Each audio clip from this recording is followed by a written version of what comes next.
உறவுகள் அனைவருக்கும் வணக்கம். திருநெல்வேலி மாவட்டம் பர்கிட் மாநகரம் அருகே உள்ள புதுமனை ஊரைச் சேர்ந்த செல்வம் அப்படிங்கிற நபர், அவருடைய மனைவி கிருஷ்ணம்மாள் அப்படிங்கிறவங்க. இவங்களுக்கு 2 பசங்க இருக்கிறாங்க. வெங்கடேஷ், விக்னேஷ்ங்கிறவங்க.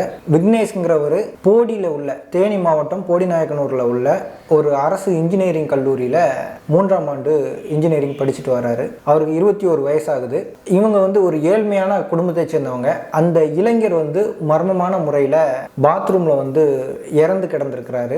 அது சம்பந்தமாக தான் இந்த காணொளி. அந்த பையன் திருநெல்வேலியை சேர்ந்தவர்.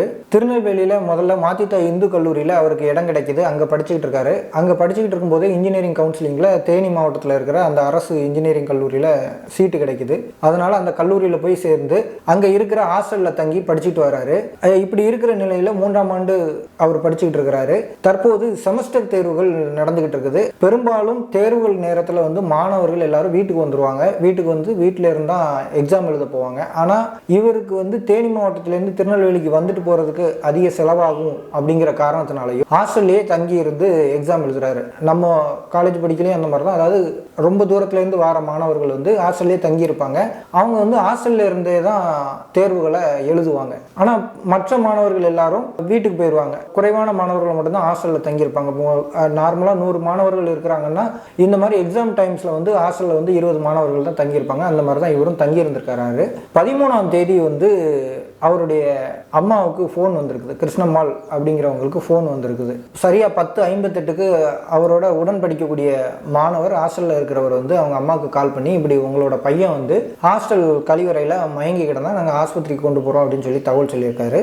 அதுல இருந்து கொஞ்ச நேரத்தில் 11:15 மணிக்கு பாண்டியராஜன் அப்படிங்கிற ஒரு ஹாஸ்டல் வார்டன் அவங்களுக்கு கால் பண்ணி உங்க மகன் இறந்துட்டான் அப்படின்னு சொல்லி தகவல் கேட்டு போறாங்க. முதல்ல போடி தாலுகா காவல் நிலையத்தில் போய் அவங்க விசாரிக்கிறாங்க. அப்போ உங்க பையன் வலிப்பு இறந்துட்டாங்க, எறும்புகளும் கடிச்சிருக்குது அப்படின்னு சொல்லி சொல்றாங்க. அந்த நேரத்தில் போஸ்ட்மார்ட்டம் பண்ணல, இருந்தாலும் காவல்துறை அந்த தகவலை சொல்லியிருக்கிறாங்க. அதுக்கப்புறமா அவங்க அந்த சம்பவம் நடந்த இடத்துல போய் ஹாஸ்டல்ல போய் பார்த்துருக்குறாங்க. அந்த காணொலியில் நீங்களே பார்த்தா தெரியும் என்ன எப்படி இறந்தாரு அப்படிங்கிறத அவங்க தந்தை இறந்தவங்க கேட்குறாங்க. எப்படி நீங்க காயமே இல்லைன்னு சொன்னீங்க உடம்புல, ஆனா எப்படி இவ்வளவு ரத்தம் இருக்குது அப்படின்னு சொல்லும்போது எறும்பு கடிச்சிருக்கலாம் அப்படின்னு சொல்லி சொல்றாங்க.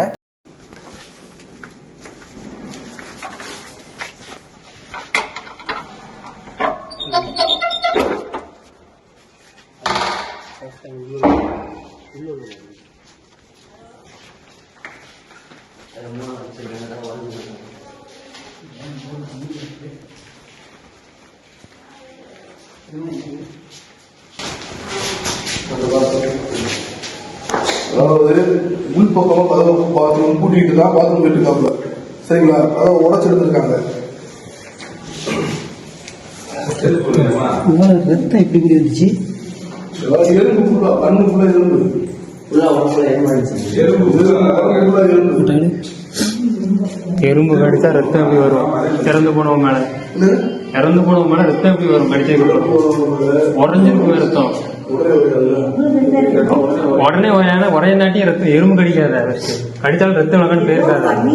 இவ்வளவு ரத்தம் போகாது. அப்படின்னா இவ்வளவு ரத்தம் போவதுக்கு வாய்ப்பு கிடையாது.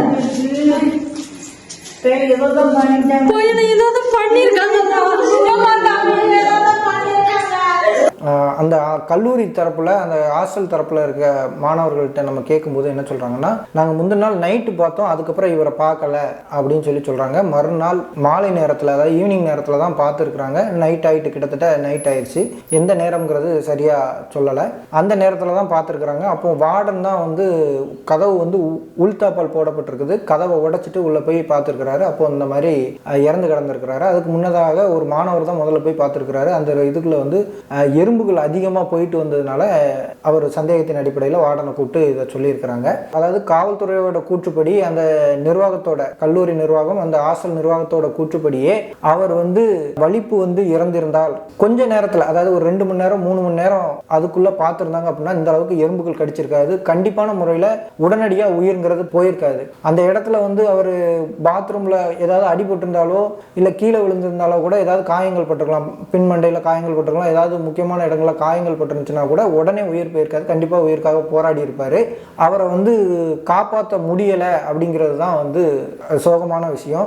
நம்ம ஹாஸ்டல் நிர்வாகத்தை இந்த விஷயத்தில் குறை சொல்ல முடியும். உடனே போய் பார்க்கணும், ஏன்னா ரூம்னா கூட பரவாயில்ல, இல்லை அவர் பொது இடத்துல அதாவது ஹாஸ்டல் ரூம்ல இருந்து வாசலுக்கு வர பாதையில் வலிப்பு வந்து இருந்தாருன்னா கூட அந்த இடத்துல உடனே யாரா பார்க்கலையா அப்படின்னு சொல்லி கேட்கலாம். பாத்ரூம்ல இருந்ததுனால உடனே போய் பார்த்து இருப்பதற்கான வாய்ப்புகள் வந்து கிடையாது. ஆனா ஒரு எறும்பு வந்து கடிச்சு இந்த அளவுக்கு வந்து பிளட் ப்ளீடிங் ஆகுது, அதுவும் ஆசனமாகி காது வழியெல்லாம் வந்து ப்ளீடிங் ஆகுது அப்படின்னா குறைஞ்சது ஒரு 3 மணி நேரம் இல்லை அதை தாண்டி கூட இருந்திருக்கலாம். ஏன்னா முந்தின நாள் நைட்டு தான் அவரை பார்த்ததா சொல்றாங்க. இன்னும் போஸ்ட்மார்டம் ரிப்போர்ட் வந்தாதான் அவர் எத்தனை மணிக்கு இறந்தாரு, எதனால இறந்தாருங்கிற முழு தகவல் வரும். நம்ம சொல்றது காவல்துறை சொல்லக்கூடிய யூகத்தின் அடிப்படையில் தான் நம்ம சொல்றோம். அந்த காவல்துறையோட ரிப்போர்ட் ஒரு இப்போ வந்து மாவட்ட கண்காணிப்பாளர் அவர்கள் வந்து ஒரு ரிப்போர்ட் கொடுத்துருக்காங்க. அதாவது இது வந்து உடல்நலம் சரியில்லாம தான் அவர் இருந்திருக்கிறாரு, இதை வந்து அரசியலாக்காதீங்க, அரசியலாக்குறவங்க மேல கடுமையான நடவடிக்கை எடுக்கப்படும்னு. அரசியலாக்குறது வந்து அரசியல்வாதிகள் தான் வந்து கண்டிப்பான முறையில் அரசியலாக்குவாங்க. ஆனா பாதிக்கப்பட்ட தரப்பை சேர்ந்த அந்த மக்கள் அவங்களோட உறவினர்கள் வந்து அவங்களுக்கான நியாயம் வேணுங்கிறதுல கண்டிப்பா உறுதியா இருப்பாங்க, அதுல மாற்று கருத்து கிடையாது. அதுக்காண்டி அதையும் வந்து அரசியலா பார்க்கக்கூடாது. தமிழக அரசும் சரி, தமிழக காவல்துறையும் சரி, அந்த கல்லூரி நிர்வாகமும் சரி. ஏன்னா பாதிக்கப்பட்டவங்களுக்கு உரிய விளக்கத்தையும் உரிய நிவாரணத்தையும் வழங்க வேண்டியது அரசோட கடமை. அதுல இருந்து நம்ம தட்டி கழிச்சுட்டு போக முடியாது. இது வந்து இயற்கை மரணம் தான், அவருக்கு வந்து நோய்வாய்ப்பட்டு தான் இறந்திருக்காரு, இல்லை உடம்பு சரியில்லாம காரணத்தினால தான் இறந்திருக்காருன்னு நம்ம வந்து அதை தட்டி கழிச்சுட்டு போறது வந்து நல்லா இருக்காது. ஏன்னா இப்போ பதில் சொல்ல முடியாம இருக்கிறதுக்கான காரணமும் வந்து அந்த ஹாஸ்டல் நிர்வாகத்தோட திறமையின்மைன்னு தான் நம்ம சொல்லணும். தமிழ்நாடு முழுவதும் ஒவ்வொரு மூலை முடுக்குகள்லையும் காவல்துறை வந்து சிசிடிவிகளை அமைங்க, பாதுகாப்பை உறுதிப்படுத்துக்குன்னு சொல்றாங்க. சிசிடிவிகள் அமைக்கிறது வந்து பாதுகாப்புங்கிறத விட ஒரு சம்பவம் நடைபெற்றதுக்கு அப்புறம் அந்த சம்பவம் எதற்காக நடைபெற்றுச்சு அப்படிங்கிறத உறுதிப்படுத்துறதுக்காக காவல்துறைக்கு தான் உதவியா இருக்கும். ஏன்னா எந்த பிரச்சனை வந்தாலும் இப்போ வந்து வேற மாதிரியா திசை திருப்பப்படுது. சரி, இவர் வந்து பாத்ரூம்ல இருந்து கிடந்தாரு, இதே ஒரு பொது இடத்துல வேற ஏதாவது காயங்களோட இறந்துருந்தாருன்னா இப்போ அந்த இடத்துல சிசிடிவிகள் இல்லை அப்படின்னா அங்கே வந்து பிரச்சனை தானே வரும். அப்போ வேற மாதிரியான பிரச்சனைகள் வந்து திசை திரும்புறதுக்கான வாய்ப்புகள் இருக்குது. அப்போ இதையெல்லாம் கருத்தில் கொண்டு அந்த கல்லூரியில் எல்லா இடங்கள்லையுமே சிசிடிவி இருக்கும்போது அந்த இடத்துல வந்து சிசிடிவி இல்லாமல் போனது வந்து அந்த கல்லூரி நிர்வாகத்தோட தவறு தான். இன்னொன்று பொதுவான விஷயம், இப்போ 1000 பேர் இருக்காங்க, இல்லை 500 பேர் இருக்காங்க, 100 பேர் இருக்காங்கன்னா அவங்களுக்கு பொதுவாக வந்து ஹாஸ்டலில் சமைப்பாங்க. அப்போ அவங்களுக்கு வந்து எத்தனை பேர் சாப்பிடுறாங்க, எத்தனை பேர் போகிறாங்கன்னு தெரியாது.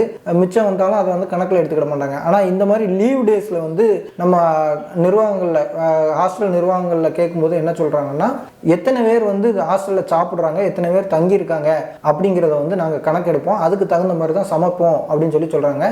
முந்தின நாள், அதாவது அந்த அவர் இறந்த 13ஆம் தேதிக்கு முந்தின நாள் இரவு தான் வந்து அவரை பார்த்ததாகவும், அதுக்கப்புறம் யாருமே அவரை பார்த்ததான் வந்து காவல்துறை தரப்புலையும் சொல்லலை, நம்ம விசாரித்த தரப்புலையும் சொல்லலாம். அப்போ அட்லீஸ்ட் அந்த அவங்களுக்கு உணவு கொடுக்குறவங்களாவது இவர் ஏன் வந்து சாப்பிட வரல, ஏன்னா காலை மாலை 2 வேளை வந்து சாப்பிடாம இருந்திருப்பார். அப்போ 2 வேளை சாப்பிடலன்னா அவரை ரூமில் போய் பார்த்துருக்கணும், என்னாச்சுங்கிறத கேட்டிருக்கணும். ஒருவேளை மதிய நேரம் கூட அவர் எக்ஸாமுக்காக போனார், லேட்டானார்னா கூட லேட்டாக வந்து கூட சாப்பிட்ருக்கலாம், இல்லை காலையில் சாப்பிடாம போயிருக்கலாம். அப்போ அதை கூட வந்து கண்காணிக்கல. இருக்கிறது 10 பேர் தானே, இப்போ 100 பேர் 1000 பேர்னா அதில் வந்து கண்காணிக்காமல் போகிறதுக்கு ஒருத்தரை பார்க்காம இருக்கிறதுக்கான வித்தியாசங்கள் இருக்குது. கண்காணிக்காமல் விட்டது வந்து அந்த அங்கே வேலை பார்த்தவங்களோட தவறாக இருக்கலாம். ஒருவேளை அதை பார்த்துருந்து உடனே வந்து இவர் என்ன சாப்பிட வரல அப்படிங்கிற கொஞ்சம் கூடுதல் கேர் எடுத்திருந்தாங்கன்னா ஒருவேளை அவருக்கு உயிருக்கு போராடிக்கிட்டு இருந்த சூழ்நிலையில் கூட வந்து அவரை காப்பாற்றி இருக்க வாய்ப்புகள் இருக்குது. கண்டிப்பாக காப்பாற்றி இருக்க முடியுமா அப்படிங்கிறத நம்ம சொல்ல முடியாது, வாய்ப்புகள் இருக்குது அப்படிங்கிறத நம்ம சொல்கிறோம். அதே மாதிரி வந்து காவல்துறை தரப்புலேருந்து என்ன சொல்கிறாங்க அப்படின்னா, நம்ம தேனி மாவட்டத்தில் காவல் அதிகாரிகளோட ஒரு சிலர்கிட்ட பேசும்போது இவருக்கு வந்து முன்கூட்டியே வந்து இந்த மாதிரி வலிப்பு நோய் இருந்ததா வந்து அவங்க குடும்பத்தினரே சொல்கிறாங்க அப்படின்னு சொல்லி ஒரு ஸ்டேட்மெண்ட் கொடுத்ததாகவும் சொல்கிறாங்க. ஆனால் குடும்பத்தினர் வந்து அப்படி இல்லைன்னு சொல்லி மறுத்து சொல்கிறத நம்ம பேட்டிகள்லையும் அவங்க உறவினர்கள் கொடுக்குற பேட்டிகளையும் நம்ம பார்க்க முடியுது. அப்போ ஒருவேளை உண்மையாகவே இப்படி வந்து அவருக்கு பாதிப்புகள் இருந்துச்சுன்னா அதையெல்லாம் வந்து கல்லூரி நிர்வாகங்களும் ஹாஸ்டலில் தங்க வைக்கும் போது அந்த ஹாஸ்டல் நிர்வாகங்களும் வந்து கண்டிப்பான முறையில் அந்த தகவல்களை சேகரிக்கணும். இந்த பிரச்சனை நடந்ததுக்கு அப்புறமாவது இனியாவது தமிழக அரசு இதில் வந்து தனி கவனம் செலுத்தி ஹாஸ்டலில் தங்கி இருக்கிற மாணவர்களுக்கு ஏதாவது உடல் ரீதியான அல்லது மன ரீதியான பிரச்சனைகள் இருக்குதா அப்படிங்கிறத வந்து கணக்கெடுக்கணும். அதுக்கு தகுந்த மாதிரி அவங்களுக்கு எக்ஸ்ட்ரா கேர் கொடுக்கணும். இவர் வந்து உடல்நலம் சரியில்லாதவர், இவர் வந்து மேல் மாடியில் இருக்கிறாரு, அதாவது அந்த ஹாஸ்டலுக்கு வந்து 2 மாடி இருக்குது, மேல் மாடியில் இருக்குது. மேல் மாடியில் வந்து செப்பரேட் பாத்ரூம் கிடையாது. செப்பரேட் பாத்ரூம் இருந்தால் கூட அவர் ரூமில் யாராவது இருந்தாங்கன்னா அவங்க போய் பார்த்துருக்கலாம். இது வந்து எல்லாருக்கும் உள்ள காமன் பாத்ரூம் அப்படிங்கிறதுனால கண்டிப்பாக யாரும் போகாமல் இருந்திருக்க மாட்டாங்க. ஆனால் கண்டிப்பாக இவரை பார்த்துருப்பாங்களா அப்படிங்கிறது தெரியல. ஏன்னா ஏதாவது உள்ள ஏதாவது சத்தம் கேட்டால் தான் பார்ப்பாங்க, இல்லை கதவு வந்து உள்ளே மூடி இருக்கும்போது யாரோ உள்ளே இருக்காங்க அப்படின்ட்டு கூட பார்த்துட்டு பார்க்காம போயிடுறதுக்கான வாய்ப்புகள் இருக்குது. பர்டிகுலராக இவர் ரூமில் இருந்த பசங்க யாராவது அந்த இவர் எக்ஸாம் டைமில் வந்து தங்கியிருந்தால் மட்டும்தான் இவரை தேடி இருப்பாங்க. அதை தாண்டி வந்து கண்காணிச்சிருக்க வேண்டியது அந்த ஹாஸ்டல் நிர்வாகத்தோட கடமை தான். அதை கண்காணிக்காமல் விட்டுட்டாங்க அப்படிங்கிறது தான் நம்ம சொல்லணும். என்னதான் இருந்தாலும் இந்த விஷயத்தில் ஒரு உயிர்ங்கிறது போயிருக்குது.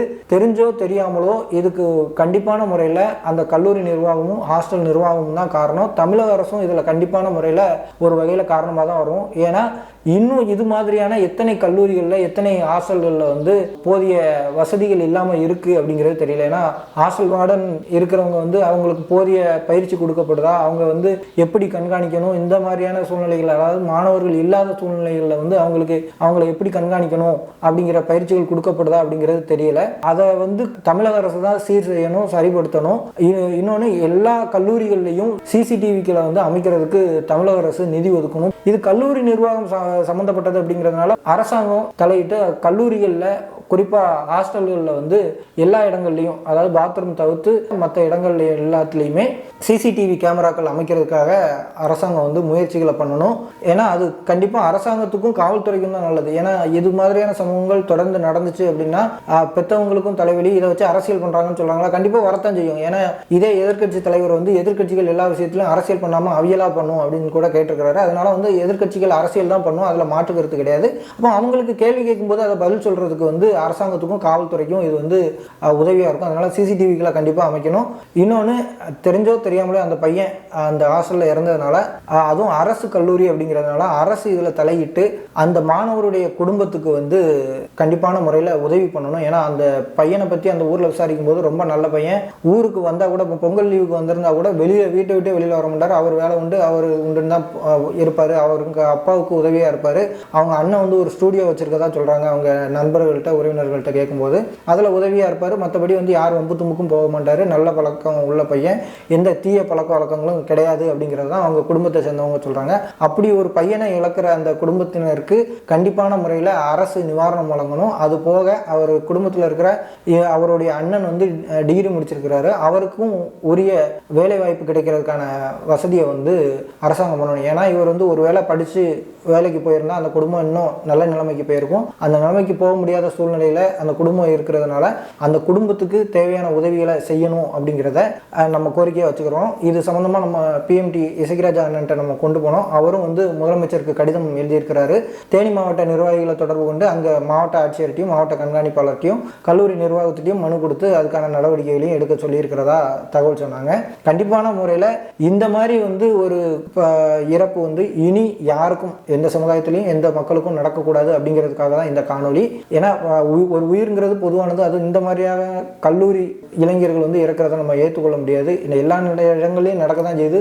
ஒவ்வொரு மரணங்களும் வந்து ஒரு விதமான தாக்கத்தை ஏற்படுத்தும். அந்த மாதிரி இது கண்டிப்பாக அந்த உறவினர்களுக்கும் பொதுமக்களுக்கும் வந்து ஒரு தாக்கத்தை ஏற்படுத்தியிருக்கும். அதனால் இந்த இறப்பிற்கு அரசாங்கம் உரிய நடவடிக்கை எடுத்து இனி ஒரு இறப்பு இந்த மாதிரி அஜாக்கிரதையினால் நடக்காமல் இருக்கிறதுக்கான நடவடிக்கைகளை எடுக்கணும். கல்லூரி விடுதிகளில் தங்கி பயிலக்கூடிய மாணவர்களுக்கு தேவையான உதவிகளையும், அவங்களுக்கு ஏதாவது பாதிப்புகள், உடல் பாதிப்புகள் இருந்துச்சுன்னா அவங்களுக்கு எக்ஸ்ட்ரா கேர் எடுக்கிற மாதிரி நடவடிக்கைகளையும் அரசாங்கம் எடுக்கணும் அப்படிங்கிறத நம்ம கோரிக்கையாக வச்சுக்கிறோம். நன்றி உறவுகளே.